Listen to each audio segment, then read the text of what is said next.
Say, I am happy. I am happy.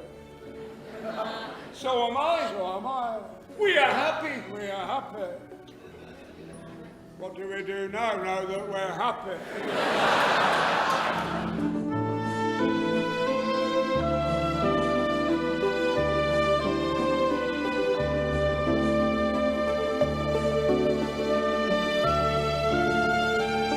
You should have been a poet. Oh, I was, isn't that obvious?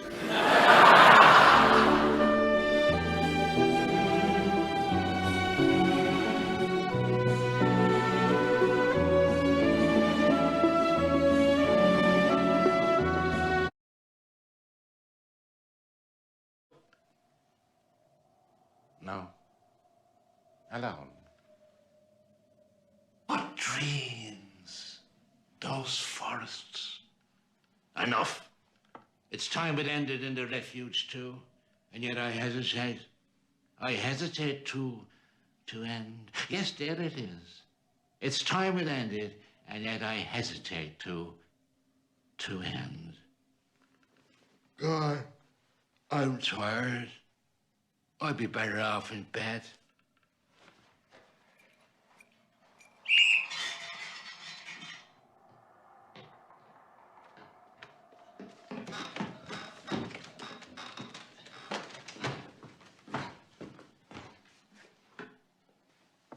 You pollute the air.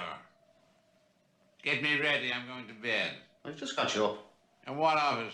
Well, I can't be getting you up and putting you to bed every 5 minutes. I've things to do.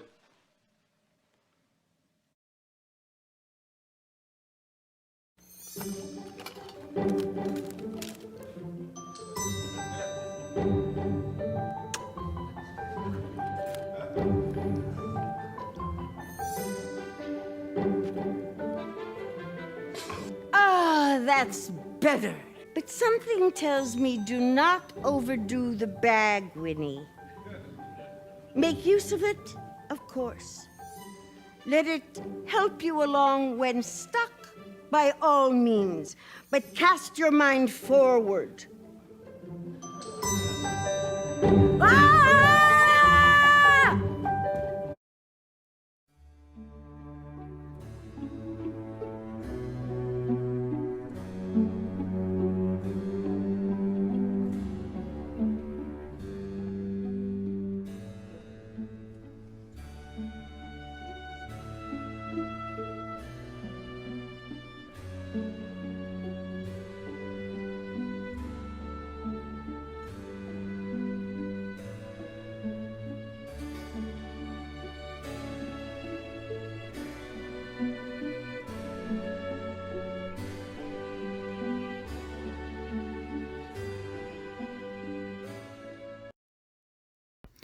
The combination of this song with those pictures just doesn't make much sense, does it? It's actually rather absurd when you think about it. Now imagine that your teacher will ask you to look for a hidden meaning or purpose behind that intro. You could, of course, flex your brain muscles as hard as you can to try and fabricate one. Or perhaps you could simply accept the fact that it doesn't have any inherent meaning at all, but that you can give it meaning yourself in a way that feels right for you. But why stop there? Why not broaden your scope and do the same with everything in life? Well, essentially, that is what people were almost forced to do after the Second World War. The old world of yesteryear, in which people's purpose in life was bestowed upon them by God himself, had become irreconcilable with the atrocities people had witnessed during the war.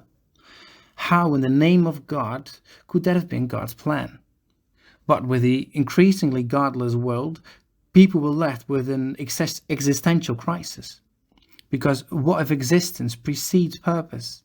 Then how can you know what your purpose in life should be?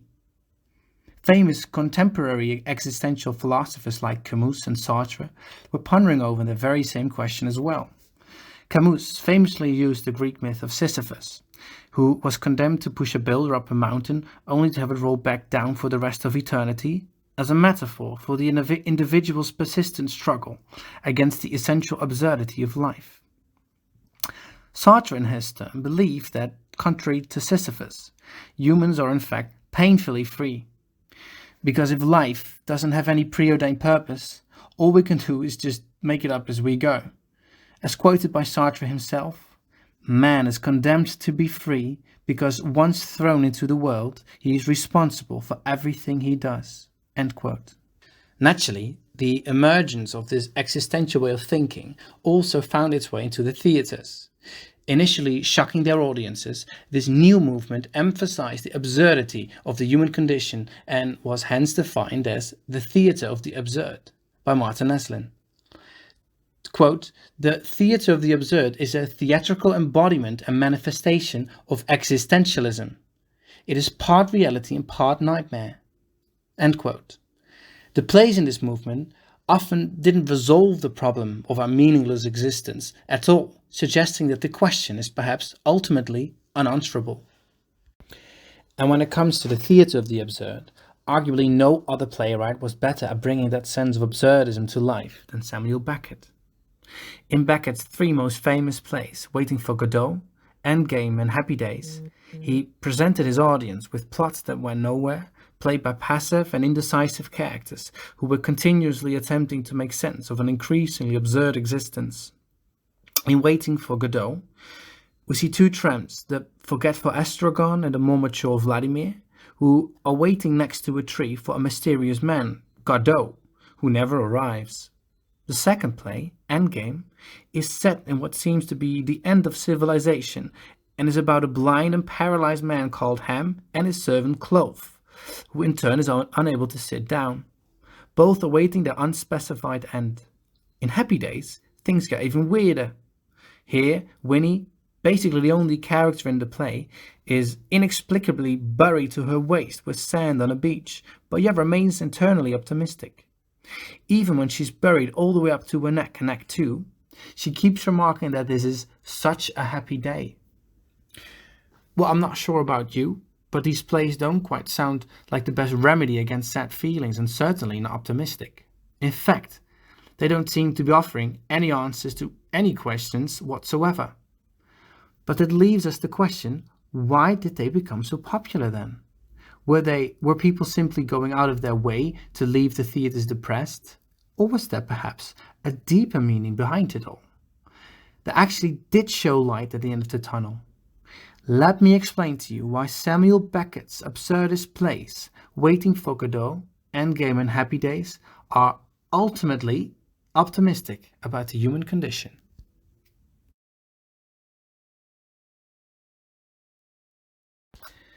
First of all, Samuel Beckett's plays actually contain quite explicit optimistic messages about hope, optimism, love and compassion. The thing is that darkness doesn't eliminate hope at all. In Beckett's dark world, we can see a distant point of light and a dim hope. In Waiting for Godot, for example, the tree stands for a symbol of hope.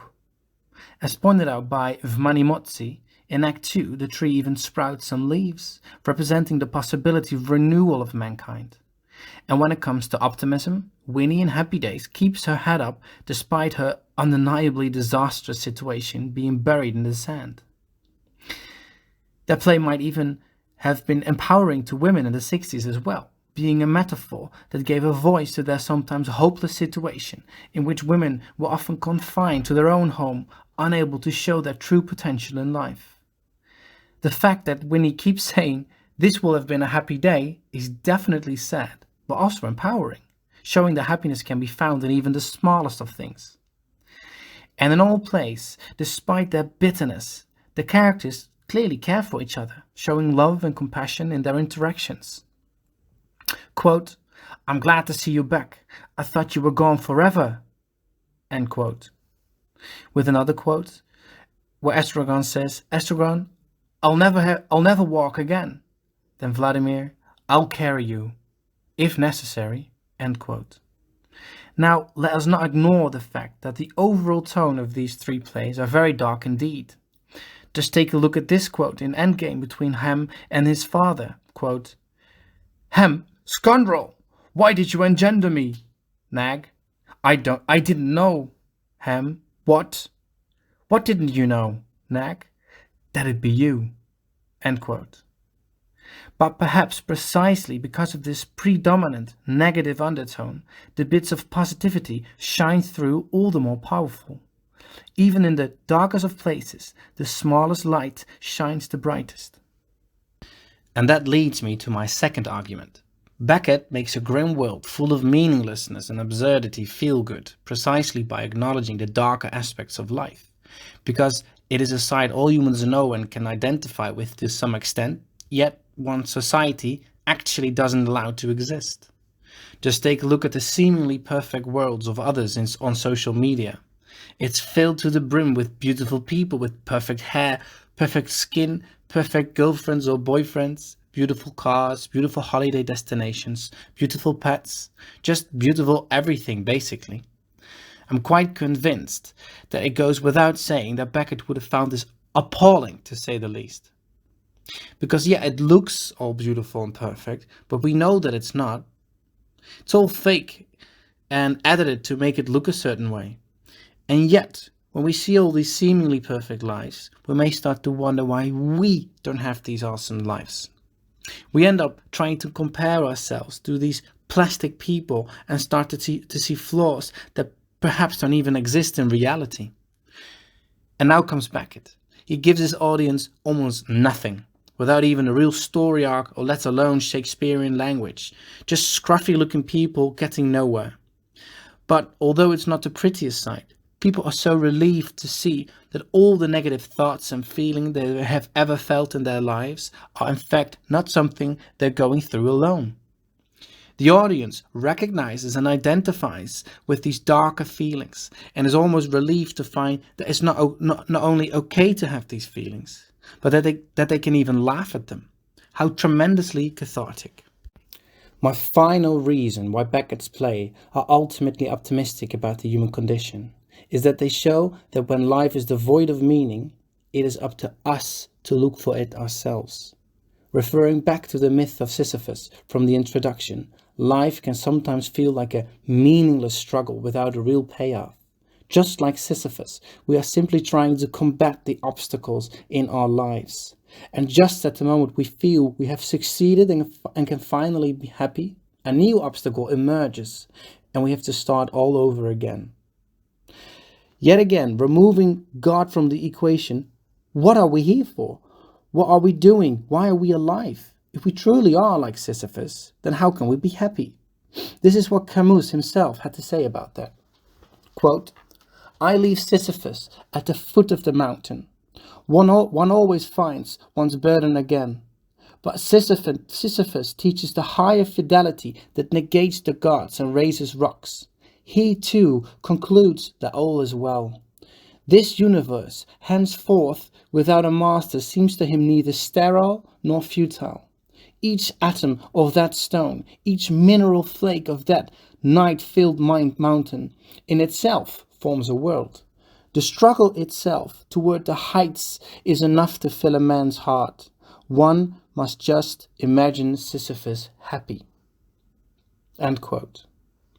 Camus thought that those who attempt to make order of it all are certainly doomed to fail in a random and chaotic world. All we can do is take pride, joy and purpose from the little things that we can do. By taking control over the rock and stop pushing it again, we become the hero of our own story. This world's view is apparent in all three of Beckett's plays, but perhaps the most in Happy Days. The way Winnie is adamant to find meaning and joy behind even the most mundane objects, like her comb and toothbrush, is truly admirable. But also in Waiting for Godot, Vladimir and Clove find purpose without their futile wait for Godot, as shown in the following quote. "Why are we here? That is the question. And why are we blessed in this? That we happen to know the answer. Yes, in this immense confusion, one thing alone is clear. We are waiting for Godot to come. We are not saints, but we have kept our appointment." This is how Beckett shows us, even almost teaches us, to take control of our lives and to give it purpose ourselves. So, the reason why Samuel Beckett's absurdist plays Waiting for Godot, Endgame and Happy Days are ultimately optimistic about the human condition are because they actually contain explicit optimistic messages about hope, optimism, love and compassion. That the predominant dark undertone invokes positive feelings because people can identify with them, and that they show how to look for meaning ourselves in an inherently meaningless world. Granted, these plays are probably not your obvious choices if you want to cheer up a friend who's had a rough day. But with a little help to break through the first dark layers, what he will find there might actually be exactly what he needed. Perhaps Beckett is the embodiment of that type of friend that gives you the painful truth, but actually helps you to improve your life, rather than the it'll be alright type of friend that makes you feel better for a day, but doesn't give you any help on how to actually fix your problems. Alright, I will end this documentary the same as it started, with a mismatch of nonsensical images and weird music, which, ironically, might have gotten more meaning by now. As long as we won't forget that this meaning is not inherent, but merely one we have bestowed upon it ourselves. And perhaps that is just simply good enough.